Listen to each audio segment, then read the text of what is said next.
તો વડોદરા શહેરમાં મુસ્લિમ બિરાદરોએ રમઝાન ઈદ ઉજવણી ઈદની નમાઝ અદા કરીને એકબીજાને ભેટીને ઈદ મુબારક પાઠવ્યા હતા। શુક્રવારે ચંદ્રના દર્શન થતા મુસ્લિમ બિરાદરો દ્વારા 30 દિવસના રોજા સંપન્ન થયા હતા, જેથી વિશ્વભરમાં ભાઈચારાની ભાવના સાથે ઈદ ઉલ ફિત્રની ઉજવણી કરવામાં આવી હતી। વડોદરા શહેરમાં પણ વિવિધ સ્થળોએ મુસ્લિમ બિરાદરોએ રમઝાન ઈદની ઉજવણી ઈદની નમાઝ અદા કરીને એકબીજાને ભેટીને ઈદ મુબારક પાઠવ્યા હતા। ત્યારે વડોદરાના ઈદગાહ મેદાન ખાતે ઈદની વિશેષ નમાઝ અદા કરવામાં આવી હતી, જેમાં હજારોની સંખ્યામાં મુસ્લિમ બિરાદરો, યુવાનો, મોટેરાઓ અને નાના બાળકો જોડાયા હતા। વડોદરા શહેર ખતીબ અમીર ઉલ્લાહે ઉપસ્થિત હજારો મુસ્લિમ બિરાદરોને પરંપરા મુજબ ભાઈચારાની ભાવનાનું સાથે ઈદ ઉલ ફિત્ર રમઝાન ઈદની વિશેષ નમાઝ અદા કરાવી હતી, જેમાં દેશના સર્વાંગી વિકાસ, વિશ્વભરમાં શાંતિ, ભાઈચારાનો માહોલ વધુ બળવત્ત બને તેવી દુઆ કરવામાં આવી હતી।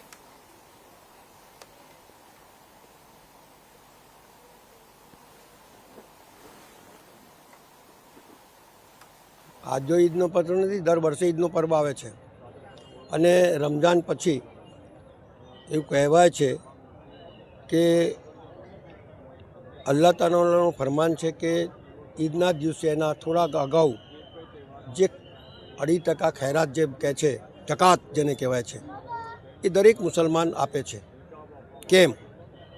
એનું ફરમાન છે કે ગરીબથી ગરીબના માણસને એના ચહેરા પર ખુશી જ્યાં સુધી ના લાવે ત્યાં સુધી એ મોમિન બી ના કહેવાય, ત્યાં સુધી એ મુસલમાન બી ના કહેવાય અને ત્યાં સુધી સાચી ઈદ બી ના કહેવાય। એટલે દરેક મુસલમાન જકાત બી આપે છે અને દરેક ગરીબના ચહેરા ઉપર ખુશી લાવે છે। મારું માનવું છે કે ધર્મ અને કર્મ બે જુદા જુદા છે। આજે મને ખતીબ સાહેબે હાર પહેરાવીને જે સન્માન કર્યું હતું, મેં એનું બળકપણનું માન આપું છું, પણ મારું કર્મ છે, મારે ધર્મ અને જાતિ જોયા વગર કામ કરવાનું હોય છે। એટલે હું માનું છું કે સાચી ઈદ ત્યારે જ થાય જ્યારે એક મુસલમાન બીજા ગરીબ માણસના ઉપર ખુશી લાવી શકે। હું વડોદરા શહેર ખતીબ આજે ઈદગાહ મેદાન ખાતે ઈદગાહ મસ્જિદમાં ઈદની વિશેષ નમાઝ અદા કરવામાં આવી છે। આ નમાઝ રમઝાનના પવિત્ર માસમાં જે ઇબાદત કરી એના ફલસ્વરૂપ એક ઈદની ખુશી માટે આ ઈદની નમાઝ મુસ્લિમ લોકોએ અદા કરી। આ નમાઝ અલ્લાહ તાલા કબૂલ ફરમાવે। સાથે સાથે વડોદરા શહેરના પોલીસ તંત્ર તરફથી, પ્રશાસન તરફથી, વહીવટી તંત્ર તરફથી જે કંઈ બી મને મદદ મળી છે એનો હું આભાર વ્યક્ત કરું છું।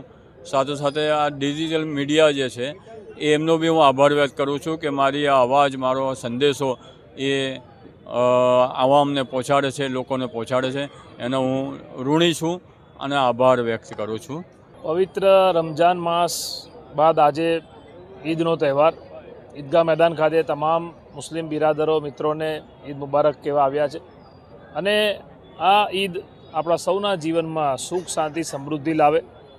આપણે વડોદરા શહેરના તમામ નગરજનોને શુભેચ્છા પાઠવું છું, કારણ કે આપણે બધા તહેવારો એક કોમી એકતાને ભાઈચારા સંદેશથી ઉજવીએ છીએ।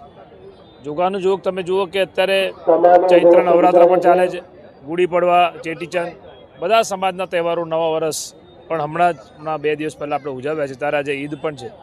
ત્યારે તમામ આવી જ રીતે આપણે તમામ તહેવારો ઉજવતા રહીએ અને ભાઈચારાને કોમી એકતાના સંદેશથી આ વડોદરા શહેર અને આપણા ભારત દેશનું નામ રોશન કરીએ એવી આજના દિવસે પ્રાર્થના કરું છું।